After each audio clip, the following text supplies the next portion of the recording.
और अब ग्वालियर से बड़ी खबर की बात करेंगे। मकान के विवाद को लेकर पथराव और फायरिंग की तस्वीरें सामने आई हैं। हजीरा थाना के लाइन नंबर 12 की ये घटना है, जहां पर बुजुर्ग भगत सिंह त्यागी के मकान पर कब्जे को लेकर विवाद शुरू हुआ। गजेंद्र जाट ने बुजुर्ग पर पथराव किया, बंदूक से धमकाया भी। बुजुर्ग की शिकायत पर हजीरा पुलिस ने केस दर्ज किया है। गजेंद्र जाट, बॉबी जाट और तृप्ति जाट के खिलाफ केस दर्ज हुआ है।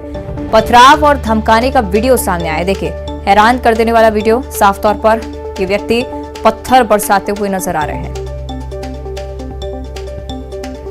मकान पर कब्जे को लेकर ये पूरा विवाद शुरू हुआ था, इतना बढ़ा कि पथराव तक बात आई, फायरिंग भी होने लगी। हालांकि केस दर्ज हो चुका है और पुलिस आगे की जानकारी भी जुटा रही है। क्या कुछ ये पूरा विवाद रहा, क्यों इस तरह से दोनों पक्ष आपस में भिड़े, इसको लेकर पुलिस की तफ्तीश लगातार जारी है। लेकिन देखिए, इस तरह से बंदूक लिए हुए भी ये व्यक्ति तस्वीरों में कैद हुआ है, पथराव करता हुआ भी दूसरा व्यक्ति नजर आ रहा है। ज्यादा जानकारी हम लेंगे। सहयोगी सुशील हमारे साथ फोन लाइन पर जुड़ रहे हैं। सुशील, क्या है पूरा विवाद? बिल्कुल, देखिए, भगत सिंह त्यागी नाम के एक बुजुर्ग शख्स से हजीरा थाना के लाइन नंबर 12 इलाके में ये रहते हैं। इनके मकान पर कब्जा करने की बात को लेकर विवाद चल रहा है और इसी विवाद को लेकर पड़ोस में रहने वाले गजेंद्र जाट और उनके परिवार वालों ने इनके साथ विवाद किया। कल शाम को 4 बजे भी ये विवाद इतना बढ़ा कि पहले गाली गलौज हुई, उसके बाद मारपीट की घटना हो गई। सामने वाला जो पक्ष था, गजेंद्र जाट और अन्य जो सहयोगी थे उनके, वो बंदूक निकाल कर ले आए और उसके बाद पत्थरबाजी भी की। तो इस घटना के बाद जो पड़ोसियों ने वीडियो भी बनाए थे, फरियादी के परिवार के लोगों ने वीडियो बनाए थे, उनके आधार पर पुलिस में शिकायत की गई। हजीरा पुलिस ने इसमें जान से मारने की धमकी देने के साथ ही मारपीट सहित अन्य धाराओं में केस दर्ज किया है। 3 लोगों के खिलाफ, गजेंद्र जाट, तृप्ति जाट सहित 3 लोगों के खिलाफ इसमें केस दर्ज किया है। वो पुलिस अभी इसमें कार्रवाई कर रही है। चलिए, यानी कि मामले की जांच लगातार पुलिस की तरफ से जारी है। आप बने रहेगा सुशील हमारे साथ, आगे भी आप चर्चा करेंगे। और अब ग्वालियर से अगली बड़ी खबर है। एटीएम काटने वाली गैंग पुलिस के हाथ से फिसल गई है। परिहार इलाके में एटीएम लूटने के लिए मेवाती गैंग पहुंची थी, पुलिस के हाथ से निकल गई है। पुलिस के पहुंचने से पहले ही गैंग के सदस्य जंगल में फरार हो गए। पुलिस को देख एटीएम के बाहर कार छोड़कर बदमाश भाग निकले। पुलिस ने मौके से कार और एटीएम काटने का सामान बरामद किया है। ग्वालियर क्राइम ब्रांच काफी समय से आरोपियों की तलाश कर रहा है, आरोपी के पीछे पड़ा हुआ है, लेकिन बड़ी विफलता पुलिस के लिए कि गैंग का पता होने के बावजूद पुलिस नहीं पकड़ पाई। इससे पहले की घटना में 53 लाख रुपए की लूट गैंग के मास्टरमाइंड ने की थी और पहले ही इसे पुलिस गिरफ्तार कर चुकी है।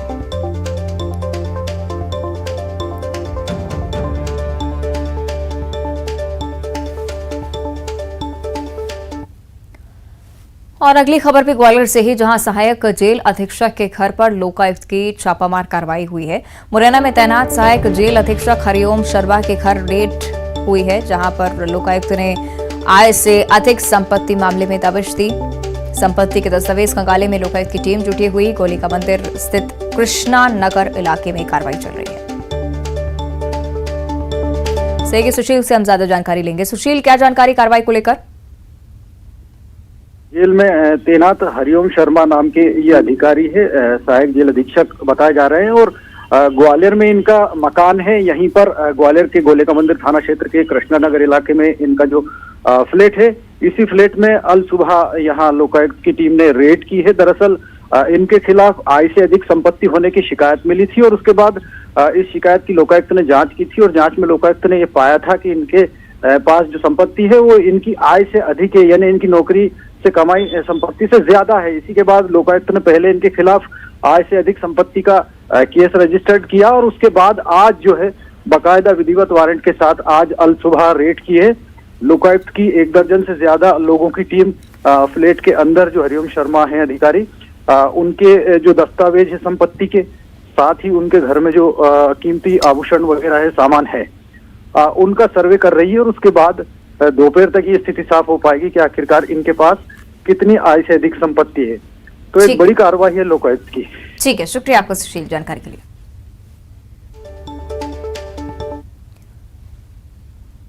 और अब भोपाल से बड़ी खबर का रुख करेंगे। आज नर्मदापुरम दौरे पर रहने वाले हैं सीएम शिवराज और नर्मदा जयंती महोत्सव में वो शामिल होंगे।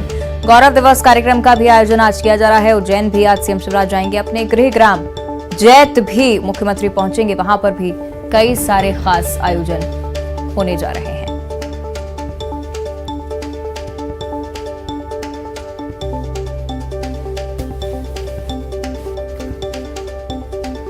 तो नर्मदा जयंती पर खास आयोजन मध्य प्रदेश के अलग अलग क्षेत्रों में।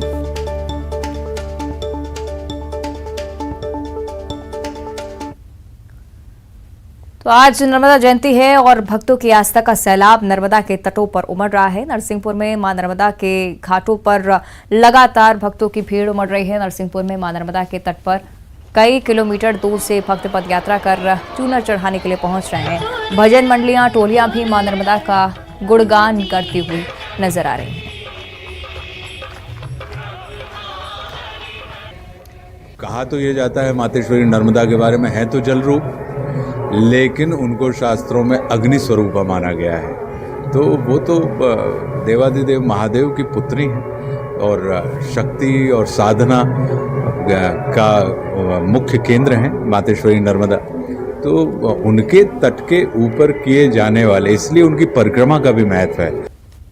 वैसे तो मां नर्मदा के हर घाट बेहद खूबसूरत हैं, लेकिन सतधारा घाट जहां काली चट्टानों के बीच से मां नर्मदा गुजरात की ओर यात्रा करती हैं, बेहद मनोरम ये नज़ारा है। आगे चल के भगवान ब्रह्मा का ब्रह्मांड घाट कहते हैं, भगवान ब्रह्मा ने यहाँ तप किया है। तो इस लिहाज से मां नर्मदा का खासा धार्मिक, ऐतिहासिक और पौराणिक महत्व है और उनकी आज जयंती है, तो स्वाभाविक है कि आस्था का बड़ा सैलाब यहाँ उमड़ रहा है। भक्तों की दूर दूर से टोलियाँ पद यात्राएँ करती हुई, भक्ति गाती हुई, भजन गाती हुई, सरे भरती हुई मां नर्मदा के घाटों पर पहुँच रही हैं। शाम का नज़ारा दीपदान का बेहद खास होगा।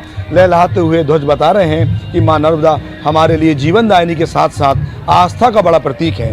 तो ऐसे में हमारी भी कुछ जिम्मेदारियां हैं। आज हम संकल्प लें कि मां नर्मदा को हम भी स्वच्छ रखेंगे, निर्मल रखेंगे, क्योंकि वह हमारी जीवन दायिनी होने के साथ साथ हमारी माँ भी है। नरसिंहपुर के सतधारा घाट से कैमरामैन प्रशांत के साथ आशीष जैन, न्यूज़ 18।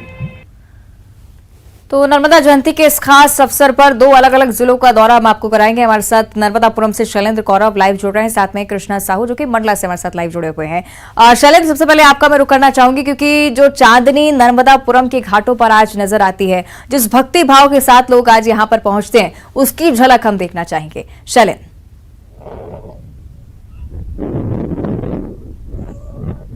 जी अवंतिका, आज माघ मास के शुक्ल पक्ष की सप्तमी है, यानी मां नर्मदा का जन्मोत्सव है।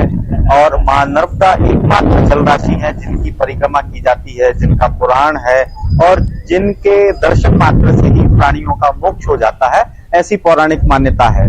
आज माघ शुक्ल सप्तमी यानी मां नर्मदा का जन्मोत्सव जो है वो दोपहर करीब 12 बजे माना गया है। पौराणिक मान्यताओं के अनुसार मां नर्मदा के सेठानी घाट पर हम इस समय मौजूद हैं। ये घाट ऐतिहासिक है क्योंकि सदियों से यहाँ पर मां नर्मदा जयंती महोत्सव की जो परंपरा है वो चली आ रही है।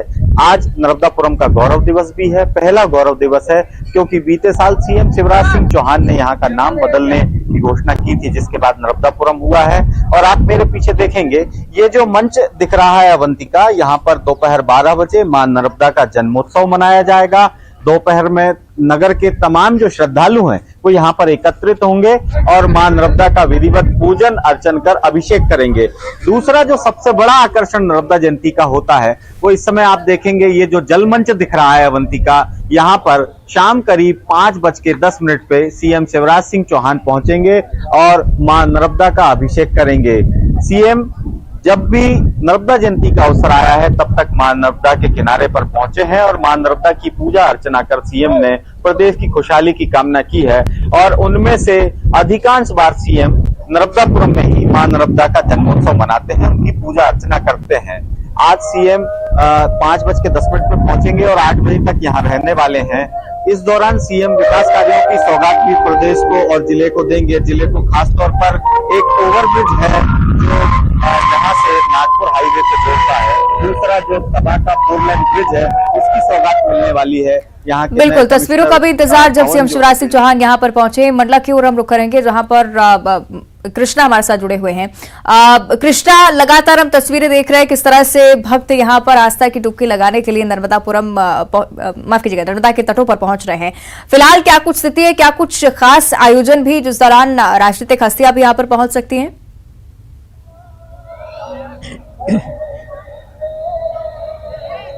जी बिल्कुल अवंतिका, दिखाना चाहूंगा आपको तस्वीरें सीधे।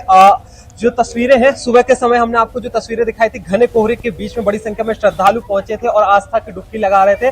अभी भी आप देखिए जैसे जैसे सूरज चढ़ता जा रहा है वैसे वैसे श्रद्धालुओं का लगातार तटों पर पहुंचना क्रम लगातार जारी है। अभी हजारों की संख्या में लोग इस रपटा घाट में है, जो हालांकि मंडला जिला जो है पूरे तीनों तरफ से नर्मदा से घिरा हुआ है। इसके बावजूद जो मंडला जिला का जो प्रसिद्ध रपटा घाट है वहां पर बड़ी संख्या में श्रद्धालुओं का आना जाना लगा हुआ है। हजारों की संख्या में श्रद्धालु यहाँ पर पहुंच रहे हैं। इसके साथ ही जो मंडला का जो ये रपटा घाट है यहाँ पर सुरक्षा के वो व्यापक इंतजाम किए गए हैं, क्योंकि यहाँ पर बड़ी संख्या में लाखों की संख्या में श्रद्धालु पहुंचते हैं। और जो ठीक है, चलिए हम देख रहे हैं किस तरह का उत्साह यहाँ पर देखने को मिल रहा है। फिलहाल शुक्रिया आपका कृष्णा, और आपका भी सौरभ इस तस्वीर को हम तक पहुंचाने के लिए। और फिलहाल दुर्ग का जिक्र करेंगे। भिलाई में आज बृहद सुंदरकांड का पाठ पढ़ा जाना है। एक साथ 21,000 लोग सुंदरकांड का पाठ पढ़ेंगे। भिलाई के जयंती स्टेडियम मैदान में कार्यक्रम का आयोजन रखा जा रहा है। मेगा आयोजन इसे माना जा रहा है।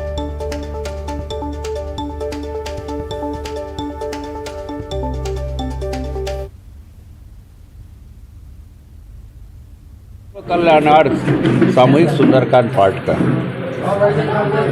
और इस आयोजन को हमने जन जन का आयोजन बनाया है। कोई ये राजनीतिक कार्यक्रम भी नहीं है, विशुद्ध रूप से धार्मिक कार्यक्रम। चलिए ज्यादा जानकारी के लिए सहयोगी मिथिलेश हमारे साथ लाइव जुड़ रहे हैं, उनका हम रुख करेंगे। मिथिलेश, बृहद सुंदरकांड का कार्यक्रम, मुझे लगता है कि कार्यक्रम स्थल पर ही आप मौजूद हैं। क्या उद्देश्य इसका, विस्तार से जानना चाहेंगे?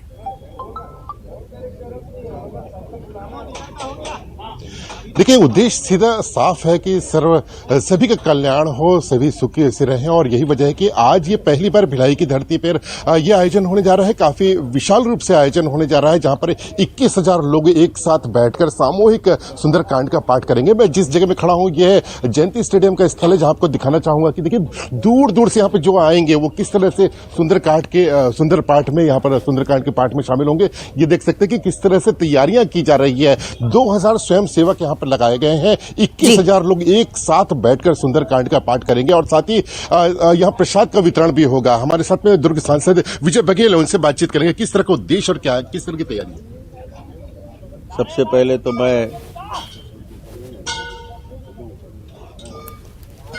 सभी को प्रणाम करता हूं, नमस्कार करता हूं।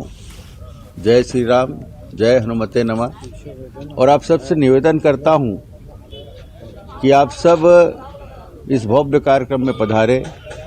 एक धार्मिक अनुष्ठान के रूप में कार्यक्रम हो रहा है, और सर्व कल्याणार्थ सामूहिक सुंदरकांड का पाठ हो रहा है। और ये भिलाई की नगरी में, और शायद छत्तीसगढ़ में, और हो सकता है हिंदुस्तान में भी पहली बार ऐसा आयोजन हम लोग ने, समिति ने मिलकर किया है। और बड़ी उत्सुकता है और बहुत ही लोगों में उत्साह है, उमंग। बिल्कुल, चलिए यानी कि अपील की जा रही है सांसद की तरफ से कि बड़ी संख्या में लोग यहाँ पर पहुंचे। शुक्रिया आपका मिथिलेश जानकारी के लिए, और इसी के साथ बुलेटिन में इतना ही। देखते रहिए न्यूज़ 18।